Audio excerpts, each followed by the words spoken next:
Welcome to Numb Bills Fan Podcast, episode number 177. I am your host, David Palermo, and this podcast, we will be going over, well, me, myself, and I will be going over my thoughts on the NFL Combine, and what I think about the NFL Combine. But before I go on, big news coming up. There is an event coming. There will be a Numb Bills Fan draft party and a show. So what that means is I got the likes of Kevin Masseri from Lockdown Bills. He confirmed he is in. Might have another guy named Ross Benjamin from Ross Benjamin Sports, who should be on the podcast sometime soon. And if you don't know about Ross Benjamin, shoot him a like on Facebook. And Ross is a guy who is a friend of my father's and my father's best friend, Jerry. And come to find out, he's a neighborhood guy. My dad's from the Lyle Otis, Santee Street, Emerson and Glide area, Rochester, New York, you know, hood raised. And well, I wasn't hood when he was a kid.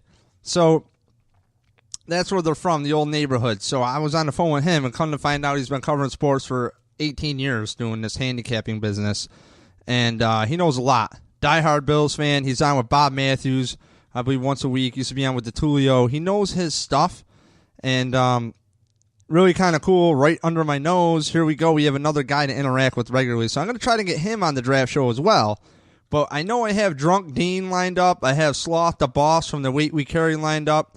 And also have Mike Smith. He doesn't know. But Mike, here you go. Our fantasy guru, Mike Smith, lined up. And Jeff Knight on the panel.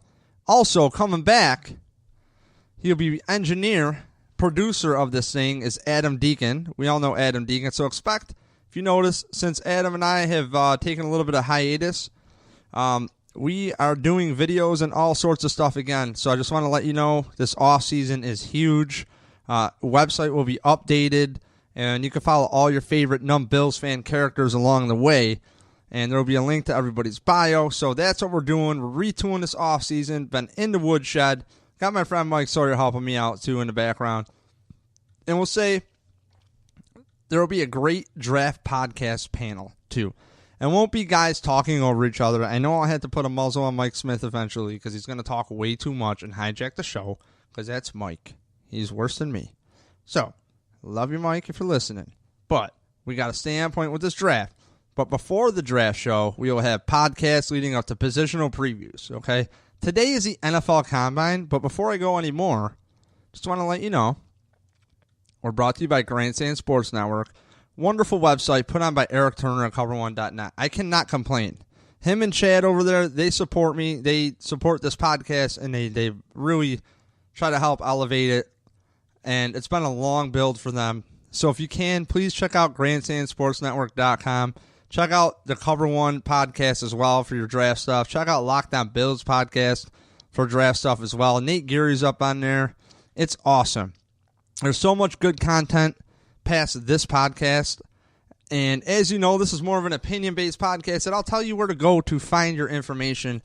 And I'm really looking forward to all that. So, also brought to you by PunchDrunkSports.com. And if you don't know about Punch Drunk Sports, follow along. 3 comedians, Ari Shafir, Sam Tripoli, and Jason Tebow of the Red Zone channel on the DirecTV network. Ari Shafir with the Netflix special Double Negative out now. Also had a show on Comedy Central called This Is Not Happening. He has one that's in the works right now. It's being rebranded as something else on another network, I think. I'm not sure who's releasing that. And Sam Tripoli is a great comedian, one of my favorites, and he does this other podcast. It's a favorite one of mine called Tinfoil Hat Podcast. And I'm trying to get them to do a tour with Eddie Bravo and stop in Rochester, New York. I'm thinking loosely Photo City Improv to do this. I'll be the one booking it for them, hopefully. And get them up and about. And really awesome stuff. Tinfoil Hat Podcast. You want to open your mind, get past the regular media, see what other news is going on, because I don't want to get into politics here. This isn't the platform. This is a sports platform. But, hey, you want to get some information. It's might seem a little wonky. Might seem, conspiracy theory, or we could say alternative thinking, whatever you want to put here. Pretty interesting podcast, Tinfoil Hat Podcast. So check that out. And Punch Drunk Sports is an awesome, fun sports podcast. It is unfiltered. And I have a great time listening to it, too. They'll have guys like Mickey Gall on from the UFC. So that's pretty sweet. And if you remember the guy who beat up CM Punk, what a joke that was, by the way. What a disrespect to martial arts to have CM Punk in there. And, you know, what are you going to do? Have Donald Trump Jr. in there now, too?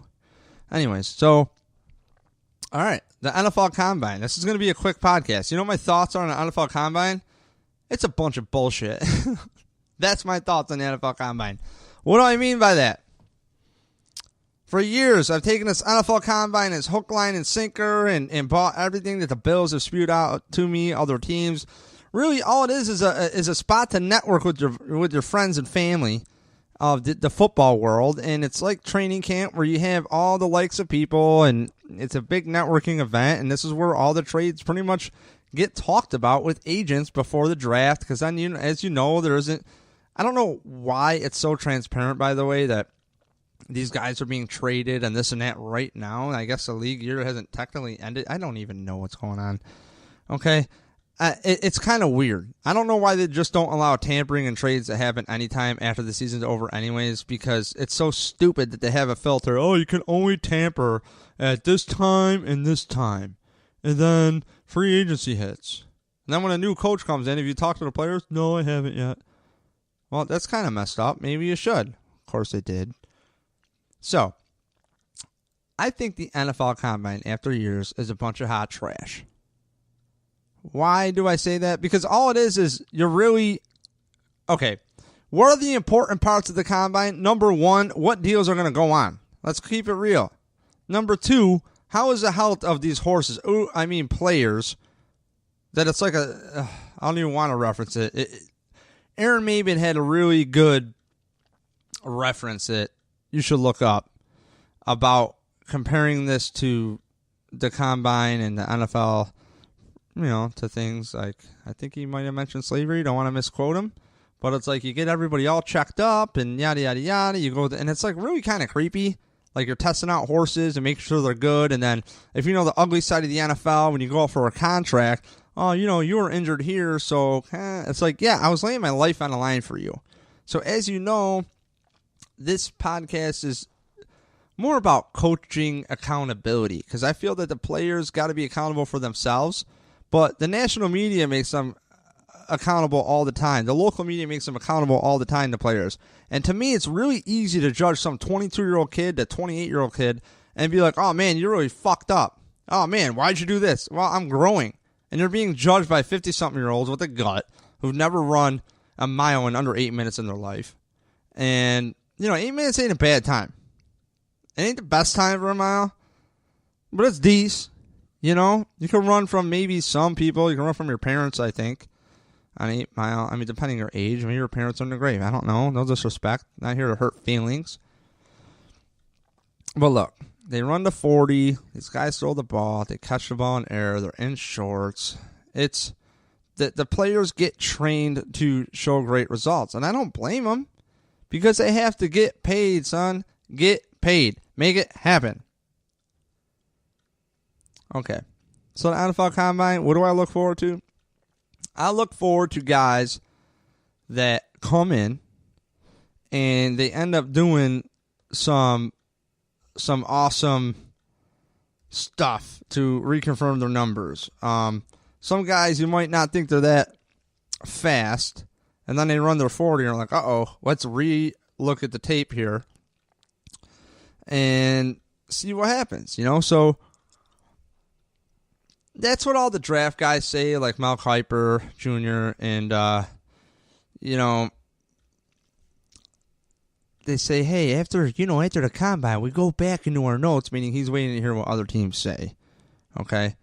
But, don't let the Combine fool you. If you look at Tim Tebow, he sucked. Okay, Bruce Campbell, offensive tackle, round 4, 2010. He was a bust. Okay, and Stephen Hill. Remember him at the Jets? Round 2, number 43 overall. So, this is pulled off of USAtoday.com. The lowdown, it says. Hill played in an option offense while at Georgia Tech, so he entered the draft. Doing so is an early entry as well. Raw and inexperienced as a passing game component. What Hill did possess was speed. He had a 4.36 speed in the 40, and the Jets hoped that would open up their offense. In his 2 seasons in New York, the team's offense ranked 30th and 25th in total yards. Hill combined for 594 yards and 4 touchdowns in those 2 seasons, and his career was over in 2016. If you know anything, that dude was with the Jets while Rex Ryan was there. And who did you have throwing him the ball? Geno Smith? I got to say more? Okay. So, that's a name that, if you're familiar with the AFC East, that should work out, right? Another guy, Vernon Golston, again, of the Jets, round 1, pick 6, 2008. Came out of Ohio State with all the measurables. Again, this is off of USA Today. This is their number 1 combine bust. He came out of Ohio State with all the measurables that teams seek: size, speed, length, strength. But Golston was raw and inexperienced. A 6'4", 258-pound physical specimen was impressive at the combine. 4.67 40, 35.5-inch vertical, 37 reps of 225 pounds on the bench. And New York was smitten, burning a top 10 selection on a player who would just start 5 games and record no sacks over 3 seasons with the team. My point here, not to be more excited than usual, but here's my point. This draft, I don't know what to ever think. I don't know what to ever think with anything with this combine. Because I look at a team's needs, and I look at, this is how the dominoes fall. Number 1 is free agency. You plug your holes of free agency. But the cheapest way to build your team is through the draft. Well, after free agency, guess what? You find them in the draft. I don't know what Brandon Beane, the Bills GM, is going to draft. I don't know what he even likes. I don't even know if I like the moves he made this past offseason. Surprise. Allegedly, Sammy Watkins might come back. I don't know what to think of that. I'm going to dive into that another time. But as far as the combine is concerned, it's a bunch of bullshit. It's a bunch of hot smoke. You know what I learned from Brandon Beane's press conference today? Not shit. He talks at the end of it about Zay Jones being the best rookie he's ever been around, yada, yada. That's cool.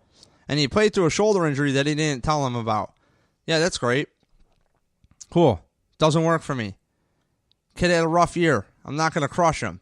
At the same time, the offensive coordinator, Rick Dennison, sucked and didn't put anybody in position to succeed correctly. Okay?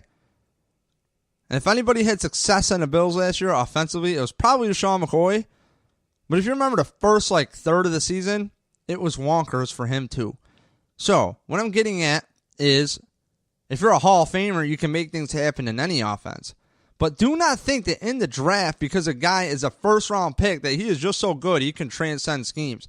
The coach still needs to put these players in position to succeed. Look at Sean McVay out there, okay? Frank Reich got a job as the head coach of the Indianapolis Colts. Look what he did with Nick Foles. Look what he did with Carson Wentz. Come on. It's coaching. Coaching and coaching. What I learned from Brandon Beane is he just followed the script. We're happy with what we got right now, and Tyrod Taylor, Nathan Peterman. Okay, that's a bunch of bullshit, because Nathan Peterman is the worst quarterback I've ever seen suit up. Again, Nate, if you're listening, dog, if your family's listening, don't hate me. But you had the worst statistical performance I've ever seen. I was on the freaking floor crying, laughing when you threw your 3rd interception. I might as well have been streaking on your 5th interception of excitement in the first half. Because it's not you, Nate. It's about not the surface level. It's about, Nathan, bear with me here, okay? It's about the X's and O's. It's about the matrix of this. It's about McDermott has this notepad, and he knows so much, right? This is how they marketed this guy. McDermott's got this notepad. He's got an answer for everything, and if he doesn't, he'll own it, and he'll look back at his notes, and there's going to be things that we can't prepare for. You know what you can prepare for, though, Sean McDermott?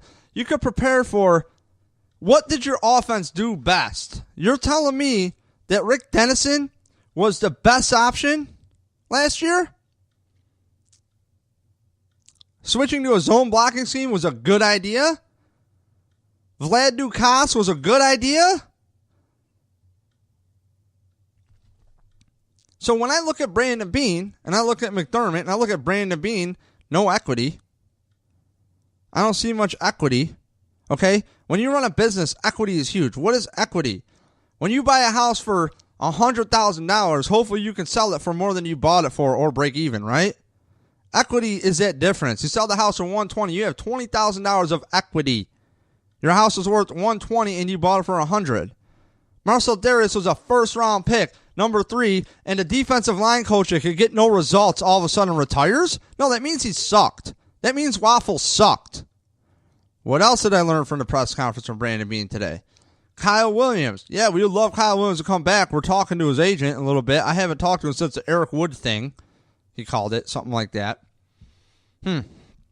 Careful words there. So, what I'm getting at is, sounds like they don't want to pay Kyle Williams. But if you talk to people within the Bills circles who follow the scene closely, they don't think Kyle Williams is maybe all that good. They don't think he's worth $10 million in the middle. If I'm Kyle Williams, not to give him advice, you're worth something, obviously, but like, what else you got to do? You love football, make that $5-6 mil. If you want $6 mil, talking with Kevin Masuri, I don't know if he's going to get that. I hope they bring him back. But when I click on the Bills website just now, the Bills want Kyle back if he wants to play. Oh, great PR move. Get the fans on their side to get the hometown discount. Great. Mo Wilkerson got released from the Jets. Alleged head case. I don't know what to think. Allegedly, he's not a McDermott guy. But he's damn talented. He would have a damn chip on his shoulder, a damn time to prove himself. Can we get him cheap? Bring him in the damn building. That's my thoughts on Mo Wilkerson. For me, we'll say one more time, I think it's very crucial for the coaches to put these players in a position to succeed. And it's such fodder and simple crap that I'll tell you, I picked up hockey and I went to watch the Rochester Amherst the other night. And my Tuesday and Wednesday night lowest level hockey leagues, some of the lowest, like D level, D minus, okay, had the same problems. Cover the points, wingers. Stop overthinking it. Wingers, why are you in the corners on defense? What are you doing? What are you doing? I'm a center. I'm a grinder. My shot absolutely blows. But I will go get that puck and lift up my head and get that puck money style John Stockton and Malone all day. Okay? So I'm just telling you right now, these coaches are not always that bright. But what I like about McDermott, and what everybody else likes about McDermott, is after following Rex Ryan, he just acts like a professional, so everybody rubs his balls thinking he's like the second coming of fucking Jesus in Buffalo, frankly. And it's stupid. Because if it was for Andy Dalton's lucky touchdown, the Bills are not in the playoffs, and they look shittier statistically than they did with Rex teams. And everybody hates Rex. I was a big Rex supporter, but at the same time, dude, after stepping away from it, it was a fucking joke. It really was. But at least he had injuries by his side. Right? How many defensive guys made it to the Pro Bowl on the defensive line on this year's team? How many linebackers made the Pro Bowl from the Bills this year? How many made it under Rex? More. So what's that tell you? But now the Bills have a new defensive line coach. He's got a hell of a pedigree. His father coached White Freeney there in Indianapolis. Eric Turner at Cover One had a nice thing up on Instagram about him. And follow Cover One on Instagram. Instagram is my favorite place for information. You guys all know this. I love Instagram. The Bills also signed Vontae Davis, a cornerback that was at Indy. I believe he was close to 30, but he had an injury last year, and he checks out. Kevin Masuri, my guy, says he is the starter behind Trey White. That said, I still think you get another top-flight guy in the draft, start him in the nickel, and that's interchangeable. That could be a competition right there between Davis and whatever, I think. But I think Davis is solid enough, smart football player, good football player, and I'm stoked to see what he brings to the table. What else did I learn from the Combine? From Brandon Beane's presser? Nothing. Why? Because they're not going to show their hand. So I can't get mad at Brandon Beane for, we believe in Nate Peterman. It's just understand that it's hot smoke. They don't believe in Nate Peterman. Okay? There's talks that the Bills could be going up to number 2 to grab a pick for a quarterback, which I think is crazy.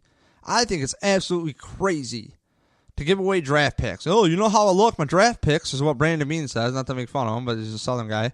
And it's like, oh, really? You do? What'd you get from Marcel Darius? Trash? You got rid of a contract. Cool. You know, I don't know. You can't tell me this team wouldn't have been better defensively with Marcel Darius. They cannot stop the run. So, where am I at? The defensive line was atrocious for the Bills. The linebackers, Preston Brown led the league in tackles. That's not always a good thing. So, where am I at with the NFL Combine? Let's see what these numbers turn out. Let's see how let's get some names going. After the Combine is actually when I start paying attention to the draft. That's when I start paying attention to the draft. I will not listen to Joe Schmo on Bills Fanatics or Joe Schmo on the Bills Mafia groups or whoever the hell talk about the draft. I'm sorry. I have no time for you. And yes, I'm too good for you because my time is too valuable to talk to you about draft pick prospects and you tell me what you saw on tape. If that's what you follow me and hit me with, oh, I saw on tape. No. You hit up Cover One, who's a scout, who works hard at scouting. You talk to Eric Turner, whoever's on his team. Talk to Kevin Masseri, guys who actually follow the team really tight and see what information they see. The only thing I care about players is what schemes do the Bills play? Okay, the Bills might do more with Brian Daboll, for example, new Bills offensive coordinator. Well, they're going to go more of a power blocking scheme, right? Okay, well, Cordy Glenn on the website. Oh, he's looking healthy. He's looking good. Okay, cool. I don't think you just move a tackle side to side. I mentioned this last podcast. Okay? I wrote BMX. I can't turn the opposite way very easy. So don't tell me that left tackle can go to right tackle when the footwork is 110% different. Next. The Bills need to have players. To me, I want to see what players fit the scheme, and that's how I'm going to rank in these next podcasts the top 5 corners for the Bills, the top 5 outside linebackers for the Bills, the top 5 inside linebackers for the Bills, the top 5 interior linemen for the Bills, the top 5 edge rushers for the Bills, maybe some safety depth for the Bills. Same on the offensive side. Repeat, insert the positions there. It doesn't mean top 5 in the draft. It means what are the Bills going to run offensively and defensively, and what are the top 5 picks of those teams? I'm going to pat myself on the back. Adam Deacon and I were on the Rochester Sports Network, The Huddle, little show they did for us on NFL. It's pretty cool, actually, with Ryan Lasel and Icy Vic, some dudes from Hashtag Sports. Had a really good time at 34 Rush, honestly. You know, Deacon and I helped out bringing our board, and I'll take credit where it's due. We ran the signal off of my cell phone, the LTE. We hotspotted it because we couldn't get through the firewall there at Batavia Downs. And we brought my Yamaha board over there. We did the show for 2 days. It was cool. We were on part 2, so day 2. And they asked me, what do you think when the Bills trade up? I go, they're getting Zay Jones. They're getting Zay Jones. You have his coach from East Carolina. Boom, boom, boom. That said, I'd like to see an upgrade there on that coach. But maybe there's more I don't know to the situation. Next, connect the dots. What player played in what scheme? What scheme do the Bills play? Okay, that's it. I don't care about these flashy names. What are these players going to be asked to do? End of story. That's the NFL Combine in a nutshell. Confirm numbers, check the health, bro down, work on your sketchy-ass trades, and hang out, have fun. And there you go. Watch guys in shorts running 40 times. I'm your host, David Palermo, and this has been Numb Bills Fan Podcast number 177. My thoughts on the NFL Combine. Have a good night. Oh, and P.S. Draft show, draft podcast coming up. There will be a location in Rochester, New York for a draft event for at least day 1. I might try to do a 2-dayer where day 2 is... Day 1 will be... I'm trying to make it like a panel, a live panel, okay? Like on YouTube Live, possibly Facebook. I doubt it. But expect more videos. Expect everything else. It's going to be fun.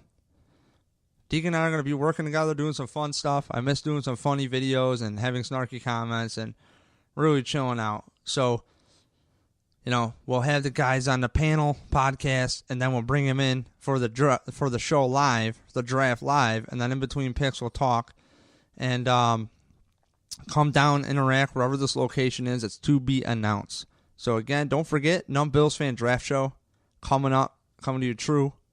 Kevin Masseri, possibly Ross Benjamin. Should be awesome. So take care.